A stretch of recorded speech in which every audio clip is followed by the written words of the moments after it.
Temos um outro padrão, que a pessoa vai tender à deficiência da energia. É a mulher que tende ao cansaço, que tende ao inchaço. Vai ser a mulher, assim, que, nossa, né? Que tende a desmontar, né? Essa pessoa, sim, ela tem um apetite por doce, né? Ou doce, ou vamos lembrar, porque às vezes não é o sabor doce do açúcar, mas é assim, a pessoa gosta do carboidrato, né? Do pão, da massa, da pizza, né? Desse carboidrato simples. E outras vão gostar, outras vão trocar o sal pelo doce, né? Aquela pessoa que deixa de almoçar e come biscoito, come bolo, come lanche, tá? E outras pessoas não, mas elas querem esse paladar do carboidrato. Então, essas pessoas tendem a inchar mais. Essa vai ser a que a menstruação vai trazer uma distensão física mesmo. A pessoa ganha quilos na menstruação, né? Depois aquilo desincha ou não, né? Mas assim, ela tende a... É aquela pessoa que come um pãozinho, que faz dieta, tira o pão. Na hora que põe um pãozinho, esse pãozinho dá uma barriga enorme, tá? Por quê? Não é pela caloria, gente. O pãozinho de sal, né? O pão, ele não é calórico, é pela farinha, pelo fermentado. Pode até ser que ela tenda à intolerância ao glúten, né? A uma sensibilidade ao glúten. Então, a dieta sem glúten para essa mulher, ela vai fazer a diferença. Já o limão para essa aqui, também não vai fazer grande diferença, ele pode ser, ela pode até ver uma diferença. A outra, o limão dá um astral, dá uma melhora no humor, assim, né? Para essa aqui, não.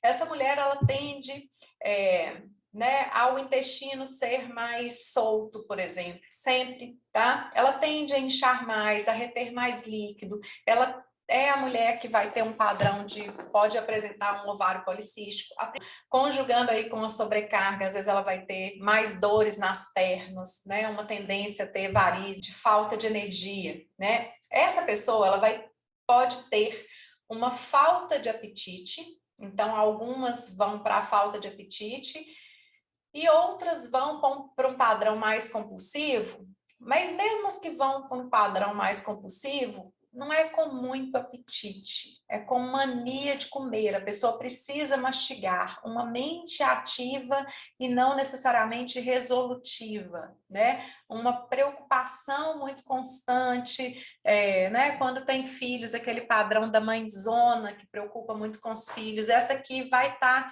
envolvida nas tarefas da comida, por exemplo, né? Os lácteos são péssimos para essa pessoa. Então, intolerância ao glúten e à lactose, né? Estão aqui, estão em todos, né? Pela sobrecarga dos sistemas, mas essa aqui vai tender a distender mais, tende a ter digestão mais lenta, até formação de gases, né?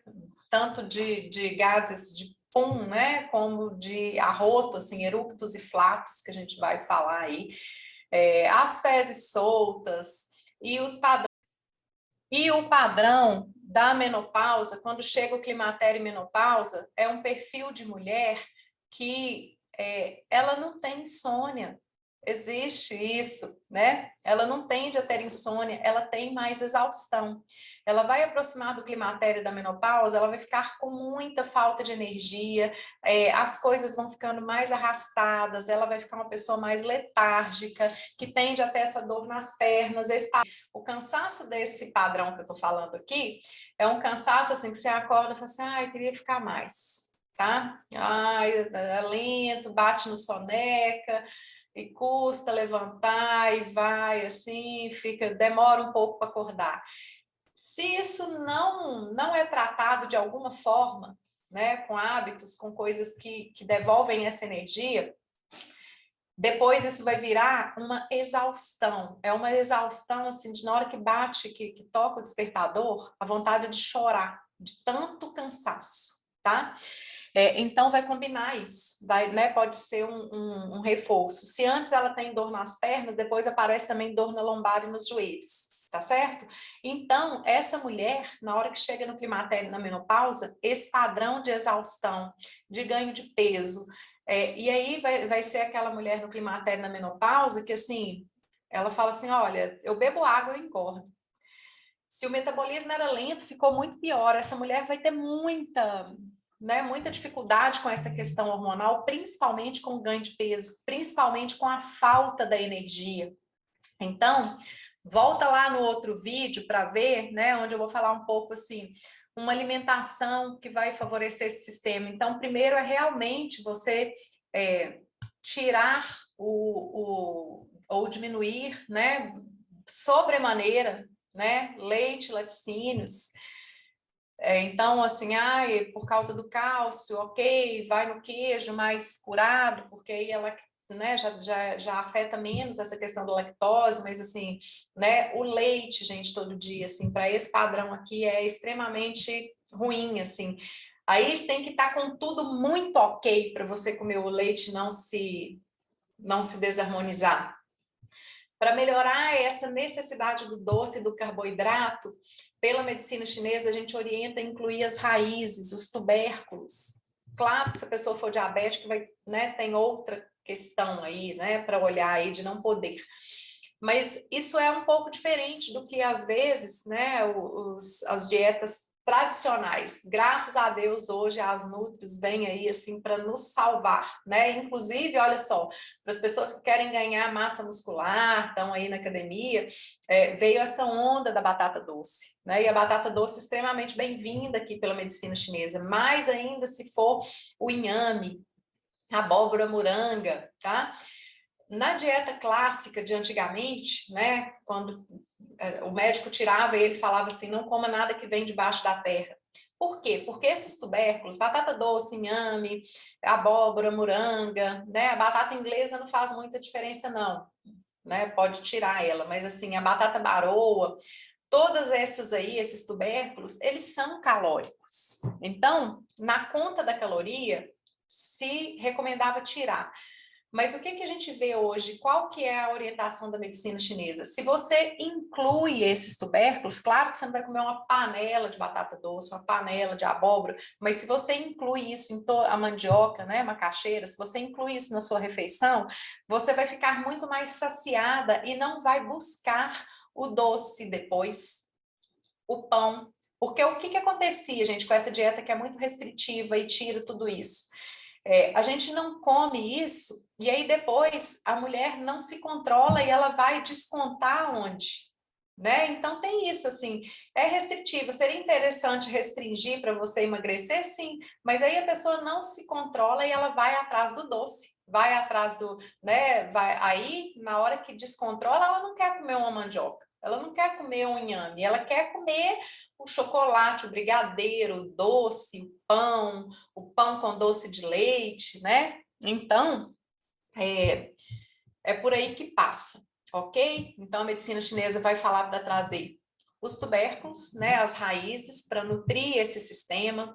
O doce que a terra dá, né, a rapadura, a fruta seca vai ajudar, a fruta cozida, o quentinho, o legume no vapor, tirar o leite, colocar o morno, tá? Colocar os alimentos integrais, o movimento aqui para poder tirar essa energia desse peso, para fazer circular de uma outra forma, outra energia, tá?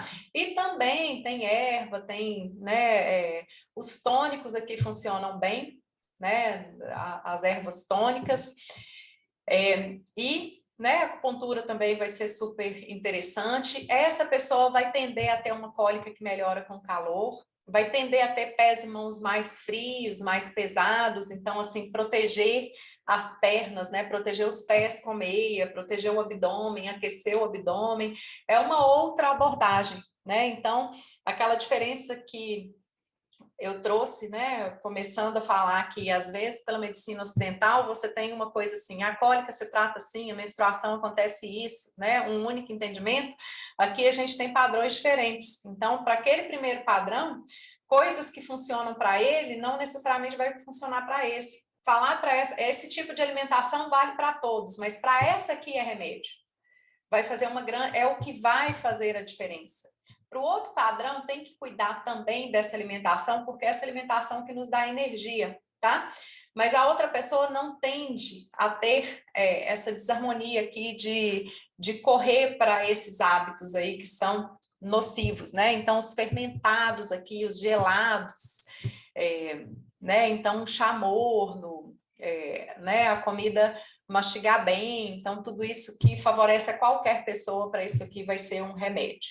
Então, a acupuntura para os padrões vão ser diferentes, os pontos que a gente vai usar, a forma de diagnosticar. Então, a gente não tem um ponto para a cólica, a gente tem um ponto para a cólica de determinado padrão de desarmonia, né? As dores de cabeça mudam, tudo muda aí.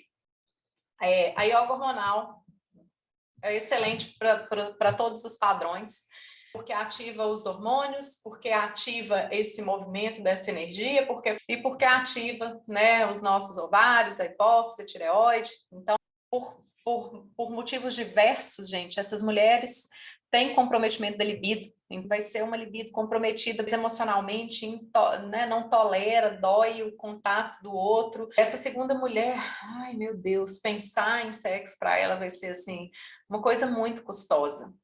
Então, influencia na libido e lembrando, né? Olha só, se antes para você falar de queda de libido, de diminuição da libido, só estava ligada à diminuição do estrogênio, da testosterona, né? E aí as pessoas buscam essa reposição como se fosse suficiente, e a gente vê que não é. Aí a gente tem essa ampliação pela medicina chinesa, e aí eu já vejo que se eu mexer nisso, eu posso mexer na condição da minha libido, só que mais, também não para por aí.